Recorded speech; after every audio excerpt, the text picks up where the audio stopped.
We're proud to welcome you to the Exceptional Advisor podcast series brought to you by the Investments and Wealth Institute. This series aims to help you to better serve your clients, differentiate yourself from the competition, and enhance your ability to communicate those differences. Hi, I'm your host, Bob Powell. My guest today is Sean Walters, the CEO of the Investments and Wealth Institute. Welcome to the podcast, Sean. Thanks, Bob. Good to talk to you as always.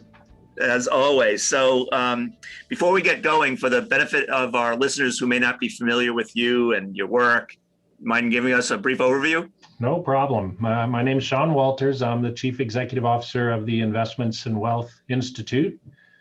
We're a 501c6 professional association for financial advisors. We're also an education provider and a standards body. We offer the CIMA certification, Certified Investment Management Analyst, Certified Private Wealth Advisor certification, and Retirement Management Advisor certifications. And I've been in the role of CEO since 2010, so it's my 11th year. In that role, I've been at the organization since 2007 and really been serving in the nonprofit community, since 91 or 92, and mostly in financial services. So certainly seen quite a bit in that catbird seat for the last 25 years. Yeah. So we've got lots to talk about. One of the things that I want you to talk about is you've written 2 blogs recently about the world of certificates, certifications, the current environment, and the opportunity or opportunism that exists today because of perhaps COVID. Yeah, I think one of the things I've really seen happen post-COVID is a complete migration from the world of live conferences, which arguably was overcrowded as it was in financial services, to now an overcrowding online education environment. And in order to draw more people into some programs, which are sometimes legitimately good educational programs, I've started to see some of those programs allow advisors to use a credential when they complete the education, which is by definition a certificate program. When you do education and you receive a certificate of completion that you've completed that education, that's a certificate program. So I felt the need to kind of, in these blogs, talk a lot about how certification is very different than a certificate program, and has to do more with job competencies, knowledge, skills, capabilities, and the way that an objective third-party certifying body like the Institute goes through the process of certifying someone in that job or capability. And so that's really what those 2 blogs were an effort. And there's going to be a part 3 even, Bob, because even the way that we test has changed as a result of the pandemic. I mean, the brick and mortar testing centers that a lot of us went to for license exams or for certifications in the past, they closed down. Like, you couldn't go take your certification exam. And so online proctored exams, which were around before, COVID, but were a very small part of the testing community, have just exploded. So really understanding how that process works when you're delivering a valid, reliable examination via an online environment. How do you protect that exam from being stolen? How do you protect against cheating in that environment? So that'll be part 3 of that series, is, the examination piece. Well, I think this is, from my perspective, as I think about the advisor community and also the end user community, the actual investors, these kind of blogs really establish a baseline of knowledge, right? In the first blog, for instance, you give a 101 on the difference between certification and certificate programs. And one of the things that you wrote, which is really interesting, is that the waters are mostly muddied by certificate programs masquerading as certifications.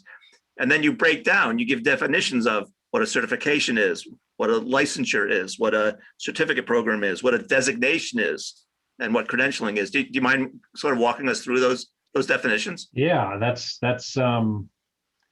it does get confusing because, the first designation that most of us will get if you're a professional and you take the path of completing education at a higher learning center would be your bachelor's degree.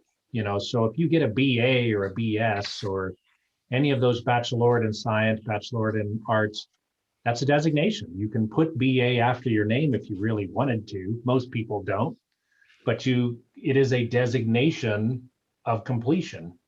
And if you complete law school, you get to use that designation. If you complete medical school, PhD is a designation. So a designation is just as it says, but it's the marks after your name or the denotation after your name. And it's a type of credential. Credentialing is kind of the umbrella, and certificate programs would be for folks in our world who go through the Wharton School or Chicago Booth or Yale to complete the education requirement, the executive education requirement for CIMA or CPWA. They'd receive a Yale certificate of completion to put on their wall, to put on their LinkedIn profile. So the education requirement of CIMA and CPWA is a certificate program. And then in order to be certified, really you have to have recertification. I think there's a lot of folks out there that can talk a lot about what makes a certification, and there's a good deal of discussion around that. But I think the simplest definition is it has to have some recertification requirement in order to be a certification.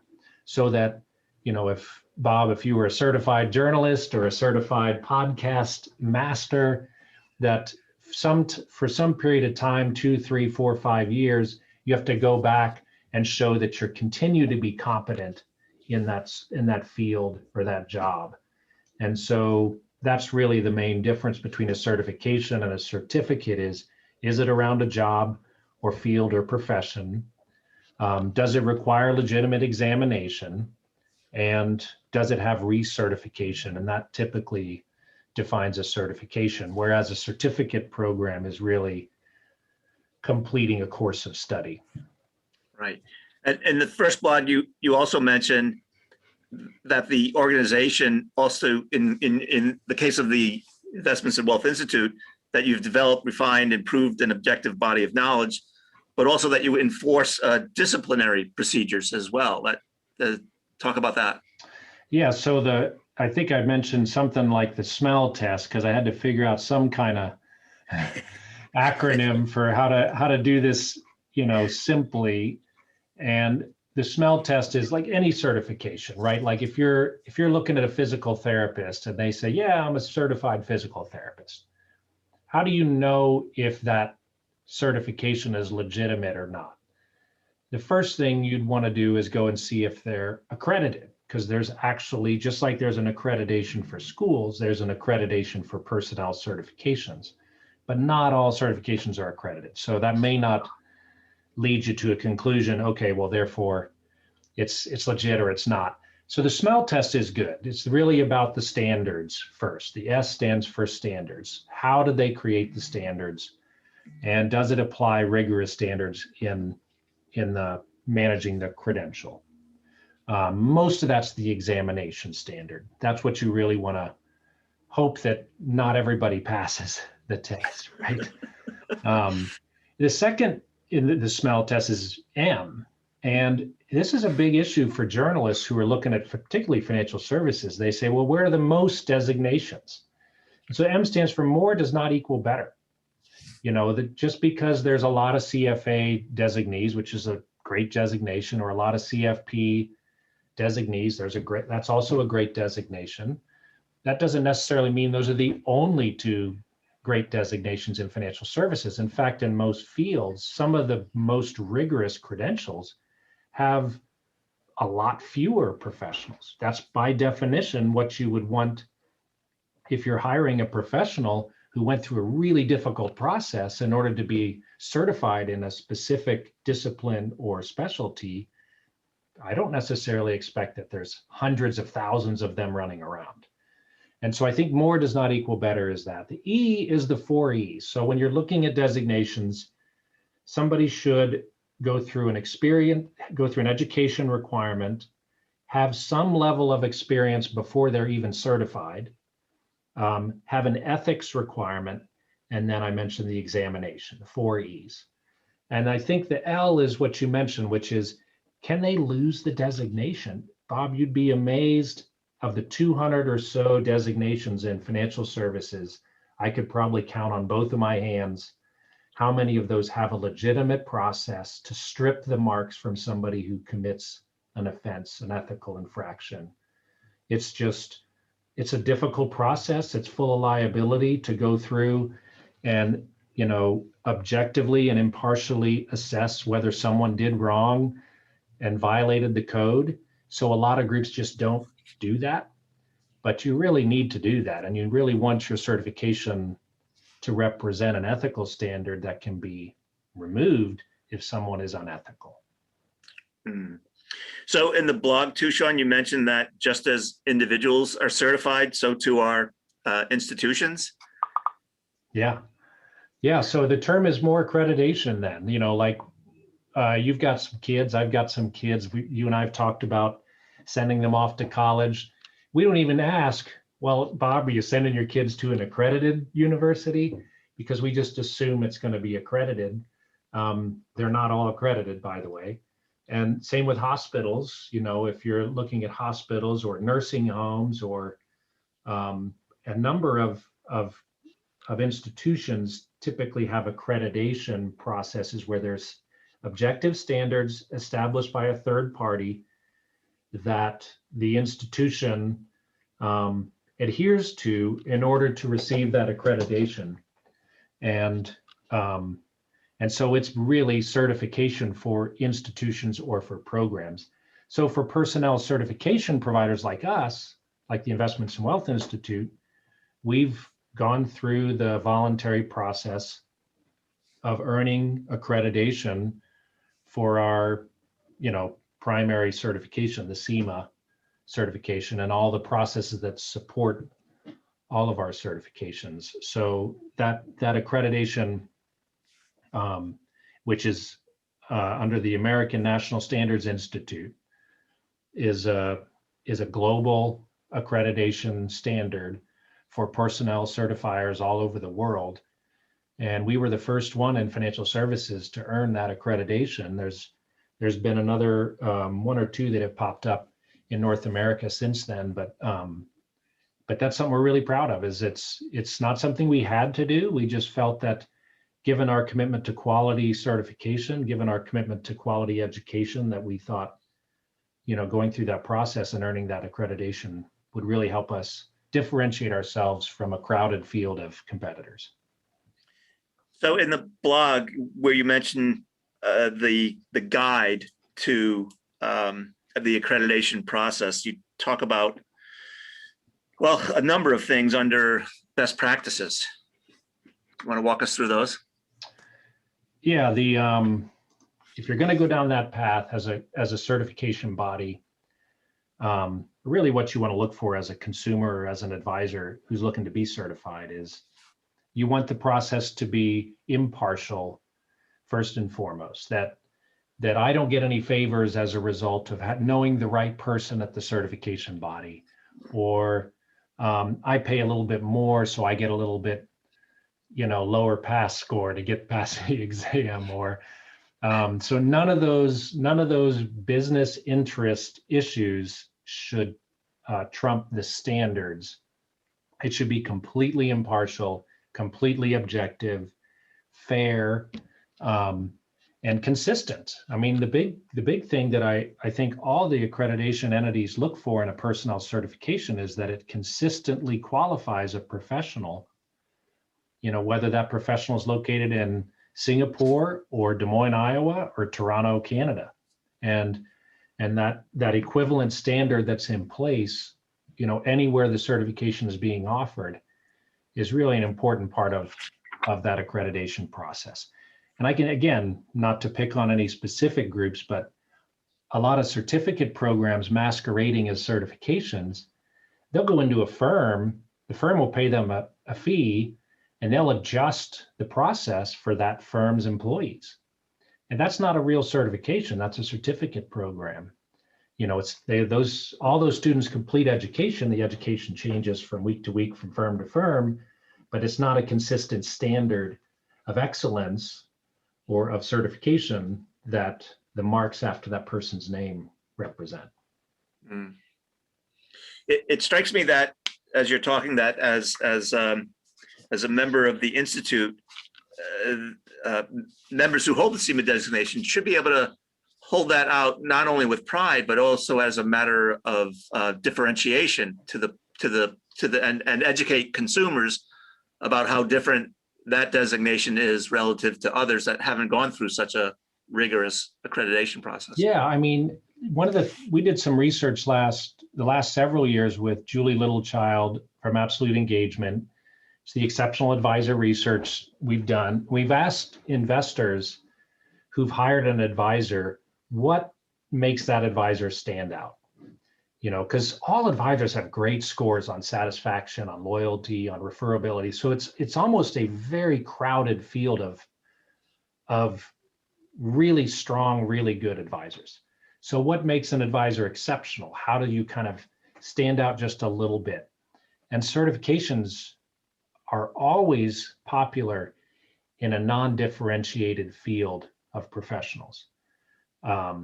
That's one of the reasons why certifications are so popular within the advisor community, because advisor A versus advisor B, it's really difficult to know the difference.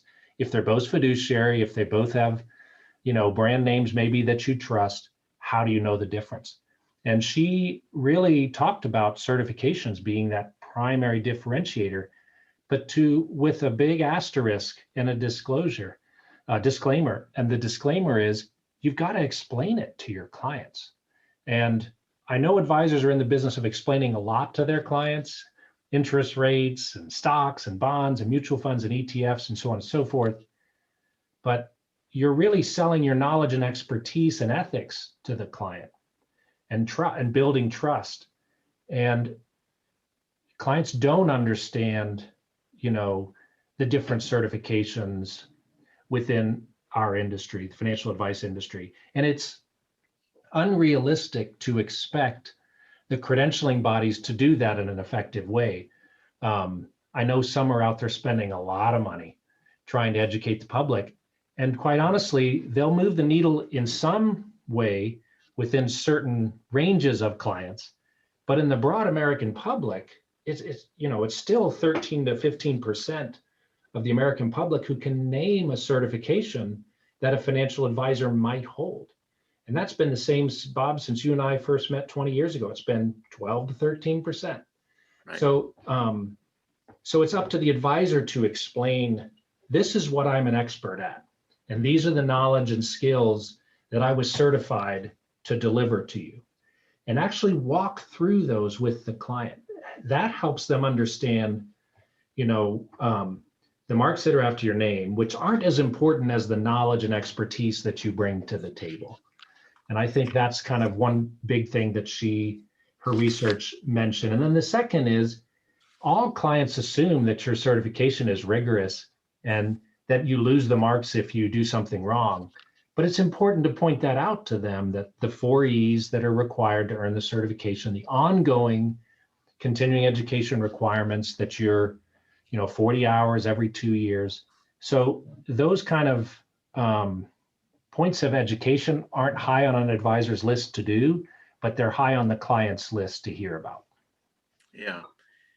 Sean, in your blog, you also wrote about a visit you took to the FINRA office and some change that you affected. Tell us about that. Yeah, well, I'm sure it wasn't solely as a result of our visit, but we're not in the business of lobbying very much. So we kind of tend to not really talk about those things. But in the blog, I did mention that, when you go to FINRA's site, one of the tools they have that's really a great tool for clients and investors is their list of designations. And so you go, if you Google it right now, FINRA designations, it'll take you right to that page. There's literally 200 designations that are in that directory. And FINRA has staff that are, continuing to update that and keep it accurate. And if you go in and look at a designation, it tells you how it's issued, whether there's an ethics requirement, a public disciplinary process. It does a great job of giving you certain information about the designation program. And I really commended them for that, because nobody else does that. And if you could argue, it really would be a regulator's job to kind of come across as the objective source for that. But what they didn't do is kind of summarize or synthesize the list of all these designations for who has been accredited under a personnel certification accreditation standard. And so they do have a list of accredited designations now that they put out there. It's a short list. I know, Bob, you looked at it for this podcast. It's a really short list. And so I think that's one of the things that may change over time. We've talked to the SEC about accreditation. We've talked to FINRA. We've talked to the State Securities Administrators Association. So we've talked in Canada about it. I do think that it's, a possible change down the road that there's a crackdown on credentials. In some industries in the US, for example, physical therapy, in some states, you can't hold out as a certified professional unless that certification meets a third-party accreditation standard. And so that hasn't happened in our industry. I'm not advocating that it should happen. I'm just kind of painting on one end of the spectrum, there's that, and on the other end of the spectrum, there's what we kind of have in our industry, which is a very loose play about what even is considered a certification. And a lot of opportunists that have gotten into the field to deliver education and to entice advisors to come get it, they allow the advisor to use a designation upon completion. And that's not a certification. So that just makes the rest of the certifications feel like, quote, alphabet soup. And I think that's part of the challenge in our industry is, you'll hear advisors say, well, it's just alphabet soup. All I really need is CFP or CFA or CIMA. And the reality is there's some great, rigorous, relevant, and business changing specialty certifications available to the advisor community that they very much should be looking at if they'd only drop their inhibitions because they think a lot of them are just crap, So this may be a third rail question, but can you talk a bit about the sort of the need to get advisors within large firms certifications and how they may or may not square up with a firm's practice standards? Yeah, I mean, I wrote another blog about a year ago. I don't think it was called this, but the danger of internal designation. So a lot of employers, big employers, Merrill Lynch, Morgan Stanley, UBS, Wells Fargo, big shops, and even some RIA firms that have gotten really large have kind of built their own training outfit to teach things the way we do stuff here that's unique and special. There's certainly room for that. But when they complete the course, they are qualified or titled or designated as a private wealth or a wealth advisor or some kind of title that allows them to do something within the firm that they couldn't do before completing the course. So again, not discounting the need for that type of training, because oftentimes there's absolutely a need for that. In addition to that, certification programs might be something that those firms will find much more relevant and valuable to the advisor, to the client, and ultimately to the firm, because now we're a partner in overseeing the ethics of that individual advisor, of helping compliance, make sure that advisor stays on the clean path, so to speak. There's an objective, consistent way that we test these professionals, that it's really difficult for those firms to do that. So I think it does become, essentially, we become a talent development partner for the employers in the industry, so that they don't have to go through that level of rigor in developing their internal programs. Talk a bit. I had the chance to interview Gary Bridgman a little bit ago about Thrive, and eye-opening interview from my perspective. Talk about Thrive and what you hope to accomplish there. I think we're hoping to, not alone, but with so many of the other organizations and associations in the industry, kind of start to level the playing field a bit for underrepresented groups within the profession. We've got about, last numbers I saw were from Cerulli Associates, about 18% of the financial advisors are women, and more clients who are holding the assets on the other side of the table are women. So we've got to kind of work to bring up the number of advisors. And so Thrive aims to do that. We also, advisors serve the American public, and the American public is much more diverse than the advisor community. So our efforts have been to try to, bring in more advisors, or really shine a light on those advisors in such a way that they serve as a beacon to other advisors of color, to try to get them into the profession. Our goal of certifying advanced practitioners makes it more difficult for us to go out and actually bring new people into the field, but we can help professionals who are already in the field become more successful, build larger teams, which then brings new people into the field. So that's been our focus. Gary Bridgman is our, chair or co-chair of the Thrive Council that's kind of leading this charge. And Bob, we've made like a difference. I was really pleased with 2020. There weren't a lot of metrics to look at that you said, hey, wow, we really knocked it out of the park. But the candidate intake numbers, the percentage of candidates of color, went up by 250%. We really made an impact in the proportion of advisors who came to us to get certified, who were Black or African American or Latino or Hispanic or women. All of those three went up substantially over prior benchmarks and over the industry average as a whole. Talk a bit, if you would, about the knowledge centers. I've had some involvement in them, and maybe you could talk a little bit about what you hope will happen in the knowledge centers. Yeah, so the third triad is membership. How do we enhance that membership experience? And there's two, pretty large initiatives around membership. The first is membership tiers. So we're allowing people to choose the level of their participation, similar to what you do with, most everything you can buy through the internet these days.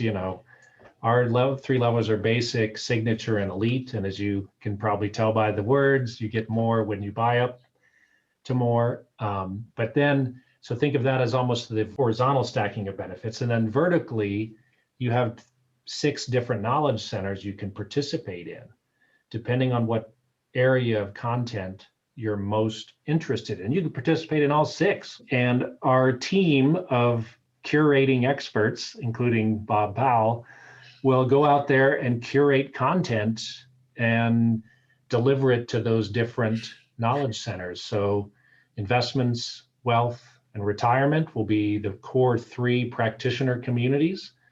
We'll be curating content every week and putting in new stuff related to that, but then also engaging communities of practitioners around those 3 areas. And then our 3 communities of interest are the Thrive Center for Diversity and Inclusion, are the Exceptional Advisor community, which really focuses on the client experience, and then our RIA Center for RIA Excellence, which focuses on the principals and partners of independent RIA firms. And so those 6 communities in all total will be powered by the Hive, which is our online community platform, and that'll allow members to connect with each other, share resources, participate in community conversations. So yeah, it's exciting what we're kind of building out around membership tiers and around the knowledge centers.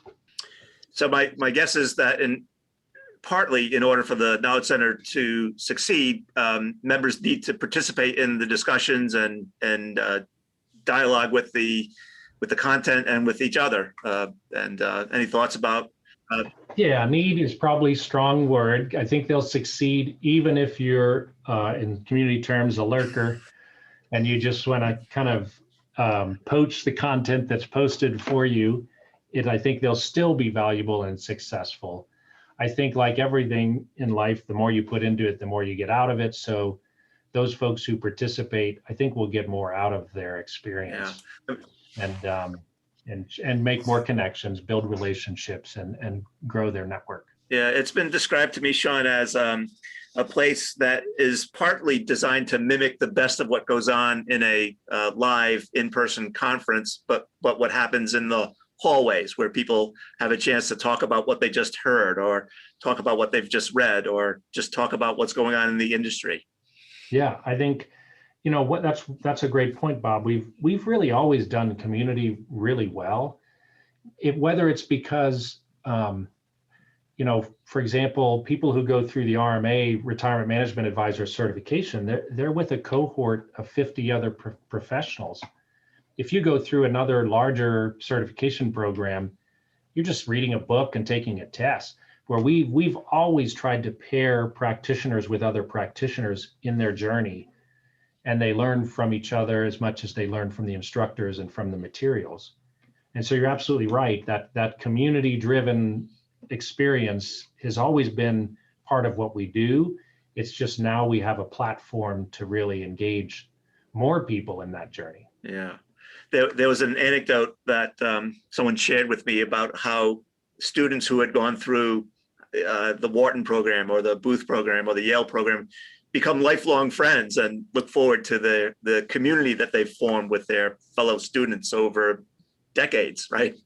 Yeah, absolutely. Yep. Yeah, and I didn't mention them, but we will be setting up candidate communities around each of our 3 certifications. So in addition to going through Wharton or Yale or Chicago Booth with their peers, they can also hang out in their candidate communities and with other candidates in the same program. Yeah. So we've covered a lot of ground. Anything that you haven't mentioned that you want to, or anything that you've already mentioned that you want to just reemphasize? No, I think there's certainly more we could talk about. And I really enjoy the opportunity to sit down and kind of just roll through some of the stuff that's going on related to our standards, ethics, and certification programs, which I really feel good about how we're positioned there. I think, the advisor community perhaps is more important today than ever. I know we've had a good run of the markets for a lot of years now. And I think the advisor community is a big part of helping clients kind of navigate the changes that are either in front of us or behind us, or stuff that's going on, as we speak. Just a small personal anecdote. I work with a professional financial advisor, and just reached out to him the other day, and looking at different options for my own financial planning objectives. And the fact that he's a trusted, ethical, certified advisor makes me so much more confident in my path. And I just really feel like the advisors who are our members are really being challenged in these times, but also they're rising to the challenge and really making a difference in helping the public navigate. So appreciate the time to have a chance to talk about all this with you, Bob. Yeah, ditto. I'm glad that we finally got a chance to record this. It has been a pleasure, and we'll do more of these.